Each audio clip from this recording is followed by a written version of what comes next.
I just don't see how it's going to happen. Changing gears, in less than an hour, you have a reunion, a tough one. Now, because I'm just yapping. Tough one reunion. Yeah, so we're here at the Palms Casino in Las Vegas, and I don't know what we can say about it, but we don't really know much about it either. It's just a reunion of all the Tough One guys, or at least the majority of them.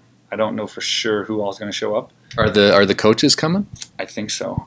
They're keeping everyone kind of like, they want to like film us all see each other for the first time. There's actually guys I haven't seen since the show. Really? Yeah. Like who? 14 years. I haven't seen Jason Thacker. I've seen Schonauer and Rafferty and a few of the guys at a couple of events after the show, like UFCs and stuff. But man, it's been like a decade since I've seen the majority of a lot of the guys on that show.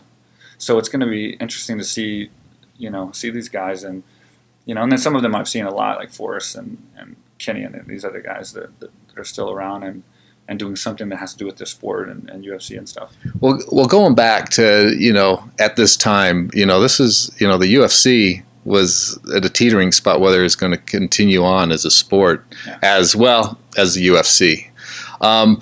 What were your thoughts going into this? Were you thinking it was going to become as big as it was? And the thought of, because at the time the UFC was doing like an event every 3 months, and yeah, they had. I met Danny yesterday, and I was talking about this, and we were talking about the old offices compared to the new ones. I was at the Institute, and it was crazy because like I remember when they had cubicles, and when I first signed on and went to their office, and it was cubicles, and there was like 13 employees in the office, and it was so small, man. And there was like posters not even hung on the wall.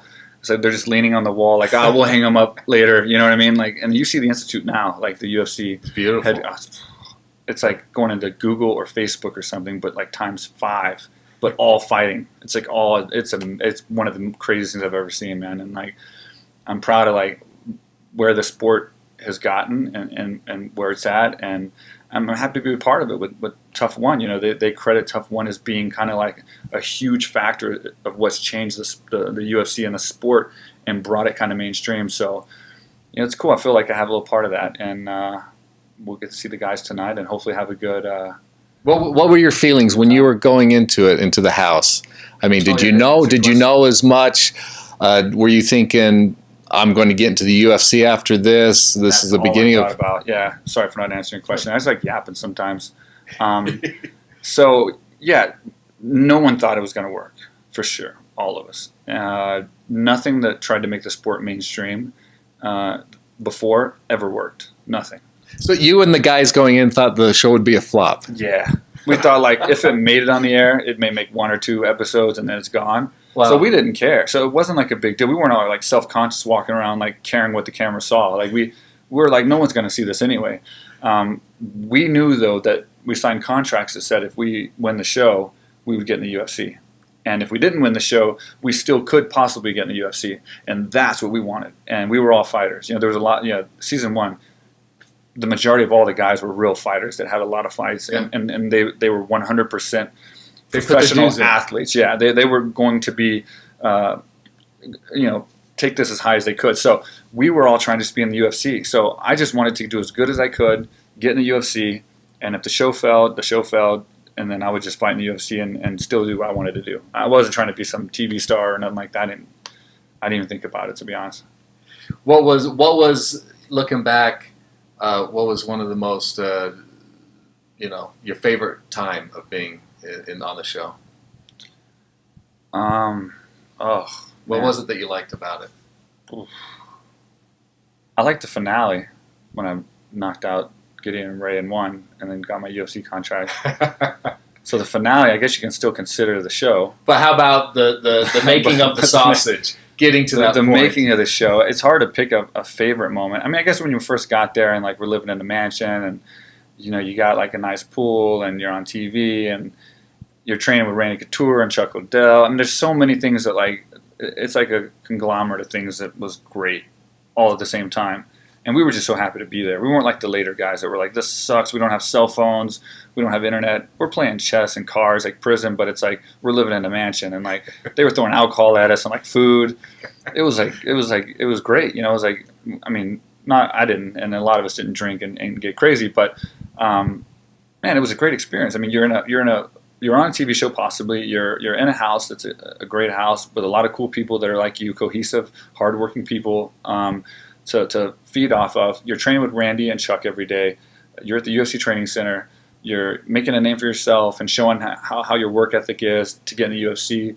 I mean, it didn't get better than that for us at that time of our careers, and you know, that was the best that it could possibly be. So we were just hoping to make the best of it and get in the UFC and do what a lot of us did, you know, have full UFC careers.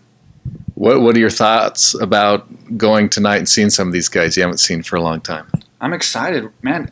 You know what? Like, it's not like a drama reality show where we have like issues with each other and like problems or anything like that. So it's like I get along with everyone. I haven't talked to a lot of people in a long time, so I might look like kind of rude to some of them because I don't stay in touch. But like I'm in Thailand and like I don't have time to watch TV, so more or less keep track of a lot of people. But I'm super excited to see how everyone's doing and see what they've been up to and kind of reflect on where we were 14 years ago and where we are now and see who has the most gray hair, the less hair. It's going to be weird, like a bunch of old guys sitting around talking about how they were cool one time, you know? You're still looking pretty cool. You're staying fit. I'm trying. I hope I'm the coolest looking dude. I shave my beard because it's got some gray in it. Head shave. So it's like I'm trying to look as cool and young as possible, but we'll see. So what do you think, what is the legacy of TUF Season 1? The legacy of TUF is, man, I think it's what changed the sport. I really do. I don't say anything in particular. I think the fight with Forrest Griffin and Stephan was a huge factor, obviously.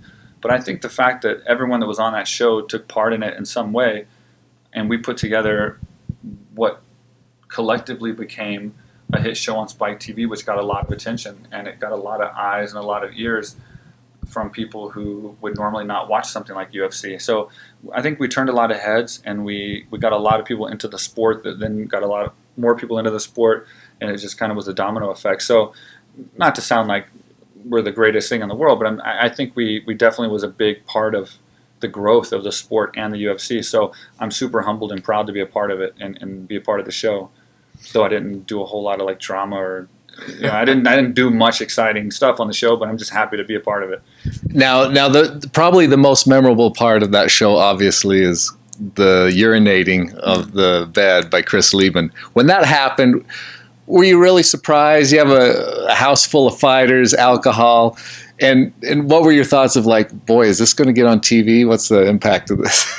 That was a weird night. You know, they didn't show most of that. That was the night they decided, okay, you guys have been in the house a long time. We're going to take you to the Hard Rock, I think it was, or Palms. Maybe it was here. Hard Rock or here. And it was Kid Rock playing. It may have been here, actually. And it was Kid Rock playing. And they took us to the concert. We were VIP in the top. And it was like a night with no cameras. No, just go drink, have fun, hang out, watch Kid Rock play. And then shit just hit the fan from there because everybody drank. They got drunk. We were pinned up for so long in that house. Then they brought us back to the house when we were drunk. And I don't think I drank, but most everyone drank. I may have had one. I don't know. I may have had one or two, maybe three. And we're not counting. Yeah, and then we got back to the house, and it just no one wanted to stop, and then it just escalated more alcohol, more, and then the cameras, of course, were all there. So then what you saw was just, it wasn't like we were all just sitting there playing chess and eating dinner, and then craziness happened. It was like a night of just crazy going out, watching Kid Rock, and all this kind of stuff. So then it got, what you saw was what happened, and there was other stuff that happened that didn't make it on TV, and it was crazy. It was crazy. Any stuff you can talk about? I mean, I can, nothing that significant that I remember, but they couldn't fit everything in, but it was just one thing after another. I mean, it was one of those nights I was just like, is this really happening? I'm like, you guys, if this makes TV, well, that's when I started believing that the show was going to make it on TV, like that night, because I'm like, if they can make it to this episode, we're going to be on for sure, because if they show what you dudes are doing, like, I mean, Koshik was like out in the front yard with Bobby spraying water on Leoben. He'd already pissed on like Thacker's. It was crazy, man. Diego was getting attacked by aliens. So what? Getting attacked by aliens? he was swearing he was getting attacked by aliens and stuff, and then Koscheck was like trying to scare him even more. He's like, yeah, they're coming, and he was drunk, so he was like, oh fuck. And then like one of the camera guys was like this. He looked like Herb Dean, but bigger. So he had these huge dreads and looked like big hair, like the Predator kind of thing. So he kept running around trying to film Diego, and Diego thought he was an alien or somebody somebody trying to like kill him or something. He's this huge guy, and like, so he was like running away from this guy the whole night, and like they finally strapped him to the bed, and that's when I think you saw it on TV where he's like just like trying to get free, and Koscheck, everybody's holding him down, and then the camera guy's like right above him, like looking at him like this, and he's just like, fuck. It's crazy. The dude was super nice, but he just he was big, and he had a lot of hair, and that's scary, I guess, when you're drunk and you think aliens are attacking you. Who do you think has the most outrageous personality on that show? Outrageous. I mean, there's so many different personalities. I mean, you got the Koscheck personality, you got the Leoben personality. Everybody had such different personalities. I mean, some of the strongest personalities was Leoben, obviously, and Koscheck. What are your thoughts about Leoben? Now he's venturing into bare knuckle fighting. Yeah, I don't know, man. Yeah, I just heard about that. I haven't seen Leoben. I guess he's here. I mean, I think he is here tonight. So he's one I'm definitely going to look forward to talking to. And we've done, not only did we fought, but we did the show together. And then we also did a military support tour overseas where we went to like 8 different countries together, supporting the troops and like grappling and hanging out with the troops in different bases and stuff. So I got to over in Iraq, or all over. No, I don't think we had Iraq and Afghanistan on that one. I did that.